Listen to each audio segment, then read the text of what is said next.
The problem with you is you're whining like a little fucking baby. What's going on, fam? It's your boy, Papa Swolio, back with another episode of Ask Papa Swolio. Remember, if you want your question featured right here on the show, just drop it in the comments down below with the hashtag AskPapaSwolio, and I will get to them as soon as I can. The hair is a mess, the beard is a mess, I just pumped, so you're welcome. We are about to get this on. Remember to subscribe to the Daily Swole podcast as well. All the links are in the description down below. You could bang your ear holes with some knowledge cock every single day on the Daily Swole podcast. Make sure to subscribe and check me out there. Let's get into the first question, and it is from Tyler Mendoza, and he asks, Papa Swolio, how often should I switch between a high volume and a low volume routine? It depends on what your goals are. The general rule of thumb is that with more volume, you want to decrease the frequency of the body parts that you're training. So if you're training chest, for example, twice a week, you want to decrease the volume in each workout. That way you're not just doing a ton of extra stuff. The human body does not work in terms of more is better.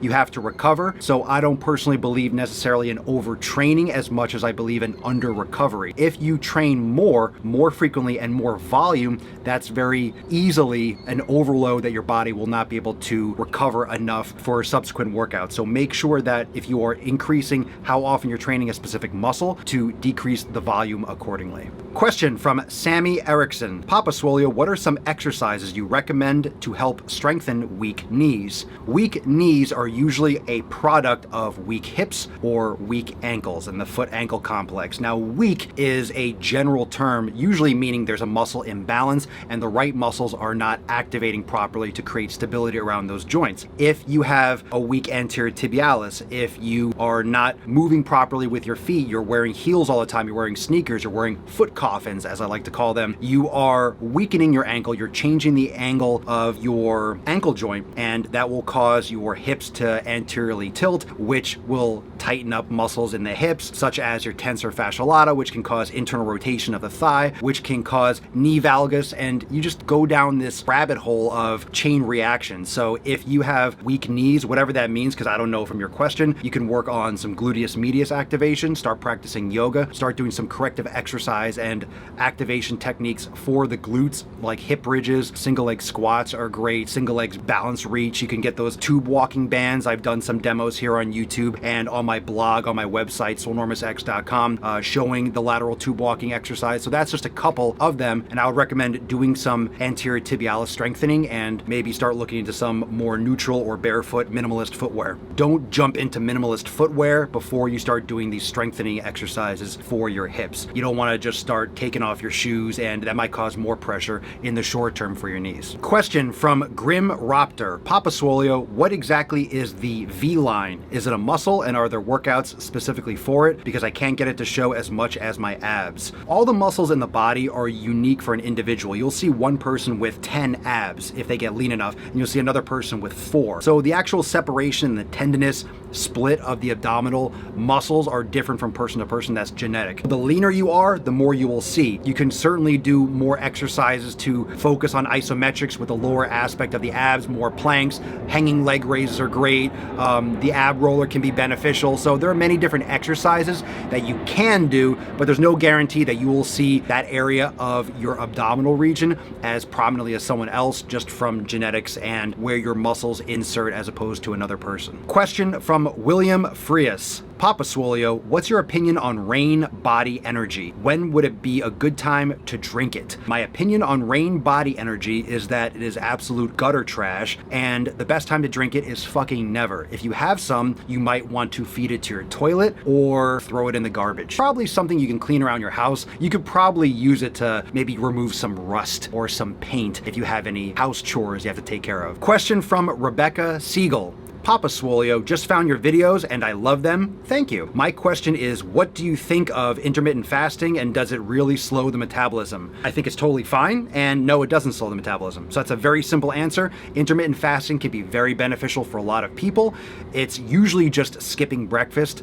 There are more extreme forms of intermittent fasting that's probably more effective than just not eating first thing in the morning. So what we're just learning more and more, and it's what's becoming more mainstream, is that it's okay if if you don't want to eat breakfast. That's pretty much what intermittent fasting is. When you eat from 2 to 8 or 2 to 10, you're pretty much just skipping one meal, so it's nothing mind-blowing, but for a lot of people it can help keep your total calories down. However, for some other people it can lead to binge eating and overeating. Even if it's in a smaller eating window, you could still eat too many calories if you're trying to lose weight or manage your weight, so just be careful. Question from Akis, I'm just gonna leave it like that.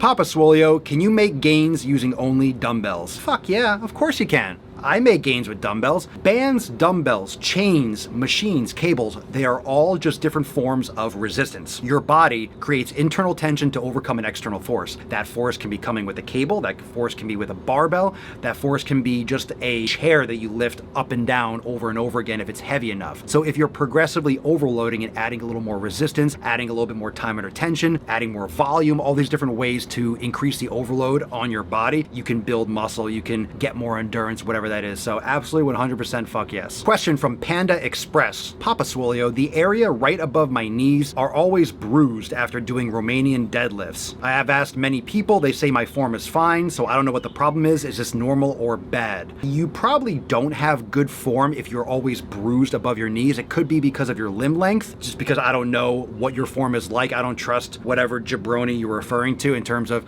people that check your form. My areas above my knees are never bruised, and I don't think they should be bruised. You should keep the bar close to your body, and that's why some people chalk up their shins or chalk up their thighs. So it could have to do with your limb length, your arm length, your femur length, and so forth. So it's not necessarily bad, but I personally don't have that issue. As long as your form is good, and that just happens to be a side effect, maybe you want to wear some pants or something where you can drag the bar up and maybe minimize the bruising if it's really inconvenient for you. Question from Rel Proc. Papa Swolio, how important do you think cardio is? That's such a vague question. I appreciate the question, but how important? It depends on what your goals are. I think cardiovascular efficiency and cardiovascular capacity is important for every person. You should be able to go up a flight of stairs without being tired. You should be able to sprint. You should be able to do cardiovascular activities. Whether or not you want to be a marathon runner, that depends on your goals. I don't think you should be destroying yourself with cardio. When people ask me, hey, I want to lose weight, what's more important,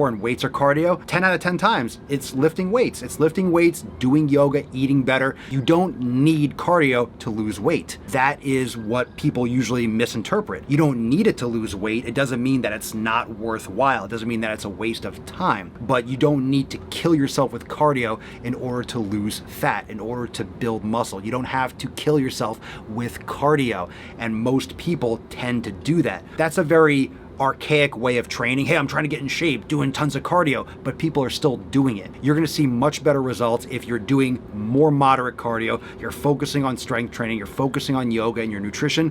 In my opinion, that's a better way to approach your fitness. Question from Wayne B. What's your take on pre-exhaustion Papa Swolio? I like it sometimes. I actually just recorded a workout session for YouTube that was a pre-exhaustion workout where I did an isolation exercise at the beginning of my session and more compound movements later. So it's totally viable, but I would only recommend that for more advanced trainers, because if you're a beginner, you don't have that work capacity, you don't have that neuromuscular coordination, and chances are it's going to affect your compound lifts a lot more than someone that is more trained to handle that kind of volume. So if you're doing a ton of chest flies, for example, and then you're going on a heavy bench press, it's going to affect a novice lifter a lot more than someone who's more advanced. So if you've been training for a long time and you want to throw in some of these pre-exhaustion type workouts, be my guest, try it, see how you feel, but just be mindful of how much fatigue you might be under, because once you go to a bench press, for example, you should have a spot because you might be more at risk of collapsing or fatiguing and your wrist giving out, shit like that. Question from Aston Rath.